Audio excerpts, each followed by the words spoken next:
Hi everyone, welcome to a new episode. We're going to be working on Unit 2, Lessons 1 and 2. Our topic of the day is books and reading. So I hope you guys do have books and read them. We're going to start off with the objectives, so please make sure you have your notebooks and your pens, and let's get started. We're going to be talking about reading habits. And we're going to read a conversation about reading, and we're going to answer questions. We're going to use few, fewer, the fewest, and little, less, and the least correctly. Now let's go to the first exercise. We're going to ask and answer. When and where do you read? I want you to consider and think about the times when you read and where do you usually read. Do you like to read before you go to bed, in your bedroom? Or do you prefer reading at the library in the morning? Or do you prefer to read in the afternoon after you come back from school? The second question is, what kind of things do you enjoy reading? I'm sure we all have different tastes in reading. And whatever you enjoy reading, I encourage you to do it. So it doesn't matter what you read as long as you read. So always keep that in mind. Now we're going to read a conversation. What do you think a book review is? So after we listen to this conversation, we're going to guess what a book review is. Are you ready to listen? Let's get started. I have some time before my lesson. Let's choose a book to read. There are lots of historical stories here, but there are few detective stories. That's because detective stories are more popular, aren't they? People like trying to solve the problems before the detective. People have less interest in historical stories. Detective stories are too long. I have little time to read this year because I have more school work. So I want a book with fewer pages than a detective story. This book has the fewest number of pages and will take you the least amount of time to read. Tariq, that book is about traveling, isn't it? True! This book is good. Its title is 10 Facts About the World. I read a review of that book. It said it was very good. I'll read that. So guys, I want you to tell me, do you like historical stories or detective stories or books about traveling? What do you enjoy the most? Now let's try to answer the question, what do you think a book review is about? So a book review is basically something that states what the book is about. What's the good part about the book? What's the part that the reader dislikes? So it gives you an opinion of the book that has been read. Let's go to exercise 3 and answer the questions based on the reading. What does Tariq want to do before his next lesson? What does Tariq want to do before his next lesson? Think about the answer and write it down in your notebook. He wants to choose a book to read. So Tariq wants to choose a book to read. Let's go to question 2. Why does Tariq say that detective stories are more popular than historical stories? Do you think people like to guess more about detective stories, or do you think people like to know more about history? So why do you think Tariq said that detective stories are more popular or more liked than historical stories? The answer is people like trying to solve the problems before the detective. Number 3, why doesn't Omar have very much time to read this year? Omar is the character that did not read that much. Why doesn't he have much time? He has more schoolwork this year. Let's move on to number 4. What kind of book does Tariq recommend to Omar? He recommends a children's book. Question 5. How does Omar know that 10 Facts About the World is a good book?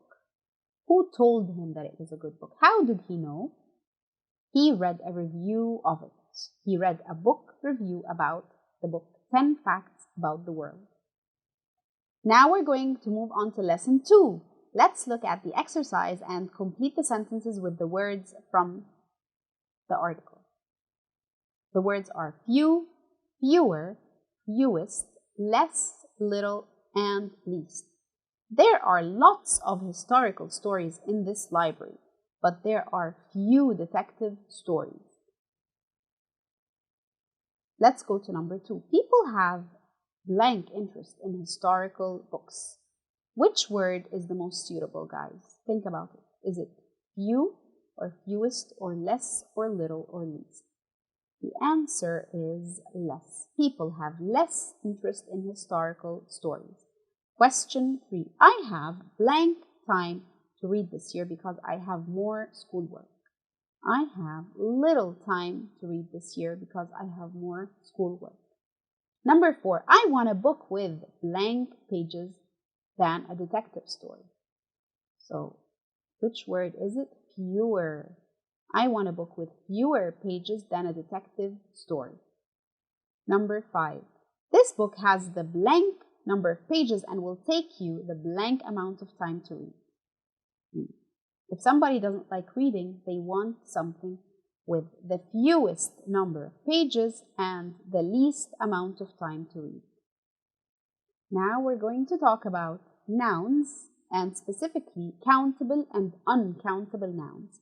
So countable nouns are for things that we count using numbers, such as the number of dogs a person has or the number of homes or mansions that people have. Uncountable nouns are for things that we cannot count with numbers. They may be the names of abstract ideas or even qualities, or for physical objects that are too small or too tiny to be counted. An example is air, rice, even knowledge and beauty. I will move on to the grammar box. We're going to be using comparatives and superlatives for comparison. They are few, fewer, the fewest, little, less, the least. We use these words for comparison. We use few, fewer, the fewest with countable nouns. So anything or any object that can be counted, we can use few, fewer, and fewest. So if we count students, we can say few students read the magazine. Now, when do we use little and less with, and also the least, with uncountable nouns? Anything that cannot be counted, we can use little, less, or the least with it. Let's look at the example. There is little water in the lake because it was very dry this year. If you're looking at water at the lake, you cannot measure it while looking at it. So you would say little. There is little water or less water than last year in the lake. Let's move on to the third usage, which is the comparative forms are fewer and less. I've got fewer books than you. So if I'm comparing between my books and your books, I would say I've got fewer books than you.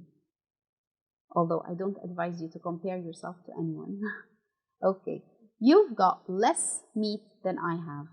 If we're comparing our plates, we're having lunch together, and I have much less than you, I would say you've got less meat than I have. So the superlative forms are the fewest and the least. Class 4 has the fewest number of students. That bottle has the least water. So when do we use the superlative form? When we're comparing between something that has the most or the least out of a whole group of people or a whole group of objects. We're going to move on to exercise 2 and apply what we have learned today with few and little. Complete these sentences with the correct form of few or little. There are fewer than 20 people on the bus today. The blank number of tourists visit the museum early in the morning. So in that case, we will say the fewest number of tourists visit the museum early in the morning. Number 3, the students often have blank sleep during school time than during the holidays. So what do you think? Do students sleep a lot or do they sleep less during school time? We might say students often have less sleep during school time than during holidays. So they usually sleep more during the holidays and they sleep less during school time. Now let's move on to number 4. The Antarctic is the place in the world that has the blank rain. Okay. Do you think it has a lot of rain or less rain? Let's see. It has the least rain than any other place. So if I use least, it's because I'm comparing the Antarctic to other places around the world. That's why we use least and not less. Number 5. Blank people think that English is not a useful language. So how can we use this one? We can use few. Few people think that English is not a useful language. Jumping on to exercise 3, we're going to ask and answer. Let's look at the speech bubble on the right-hand side and read it together. What is the least time you have spent waiting for a bus? I waited 30 seconds for a bus last week. So that is the least amount, the smallest amount. So let's go to question 1. What is the least time you have spent waiting for a bus? Think about it and write your answers in your notebooks. Now let's go to question 2. Which has fewer legs, a horse or a spider? What do you think? You can write your answer down in your notebook and we can check it together. It's probably a horse because a horse has only 4 legs, but a spider might have 8 legs. Now let's go to number 3. Which day of the week do you think has the fewest number of cars on the road and why? This is up to you. I believe the day that has the fewest number of cars on the road is Friday, probably in the morning because everyone is asleep because it's a day off. So people don't wake up early to drive to work. So it has the fewest number of cars on the road. Now let's move on to number 4. On Mondays, do you spend less time at home or at school? If Monday is a working day or a school day, you probably spend less time at home and more time at school, right? Let's move on to number 5. When is the driest time of the year in Egypt? I would probably say it's the summer because it has the least amount of rain. Now that's a wrap. Today we have completed reading habits. We have read a conversation about reading and answering questions. We used few, fewer, the fewest, and little, less, and the least correctly. Thank you guys. That was great. I hope to see you again very soon. This was Ms. Sara Bassiouni. Have a wonderful day.